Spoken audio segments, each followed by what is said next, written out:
आज हम पावर को डिस्कस करते हैं। What is power?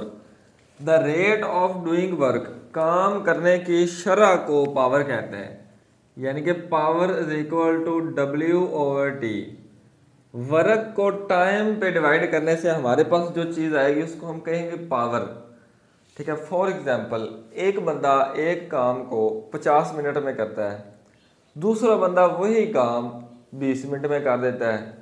अब 20 मिनट वाले की पावर ज़्यादा है, 50 मिनट वाले की पावर कम है। तो जब भी हम वर्क को टाइम पे डिवाइड करेंगे तो हम पावर को कैलकुलेट कर सकते हैं कि किसी जिस्म की कितनी पावर है, ताकत। ठीक है। ये एक स्केलर क्वांटिटी है। It is a scalar quantity. क्यों स्केलर क्वांटिटी है? क्योंकि वर्क स्केलर है, इसलिए पावर भी स्केलर है। अब बात करते हैं इसके एसआई यूनिट की। इसका एसआई यूनिट क्या है? इसका एसआई यूनिट है वाट। पावर का एसआई यूनिट वाट।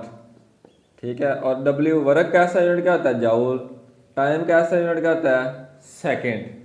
ठीक है। ये इसका एसआई यूनिट आ गया। ये वाट किसके बराबर? जूल पर सेकेंड के। एक इम्पोर्टेंट डेफिनेशन है यहाँ पे जो पूछी जाती है अक्सर, 1 वाट की डेफिनेशन क्या है? पूछा जाता है कि डिफाइन 1 वाट। तो इसकी डेफिनेशन कैसे करेंगे?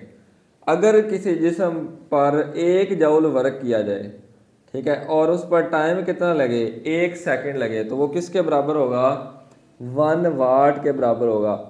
1 joule work, 1 joule work done in 1 second, in 1 second is then it is equal to, then it is equal to 1 watt. 1 वाट।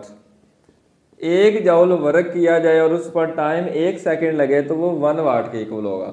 ये आप यहाँ पे लिख लें, 1 watt is equal to 1 joule पर 1 सेकेंड। अब ये तो हो गया इसका एसआई यूनिट छोटा। बिगर यूनिट्स इसका क्या है? बिगर यूनिट यहाँ पे हेडिंग देनी है बिग यूनिट्स। Big units. तो अगर लिखा हो 1 किलोवाट तो इसका मतलब क्या है? 1 × 10⁻³ वाट। किलो का मतलब 10⁻³ होता है। और अगर लिखा हो 1 मेगावाट तो इसका मतलब 1 × 10⁻6 वाट आ जाएगा। ये इसके बिग यूनिट्स हो गए। और यहाँ पे एक बहुत इंपॉर्टेंट MCQs, ठीक है, वो नोट कर लें। वो क्या है?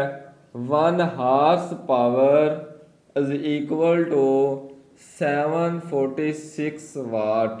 ये बहुत इंपॉर्टेंट MCQs है, इसको ख्याल से नोट करें और इसको नोट कर लें। अल्लाह हाफिज़।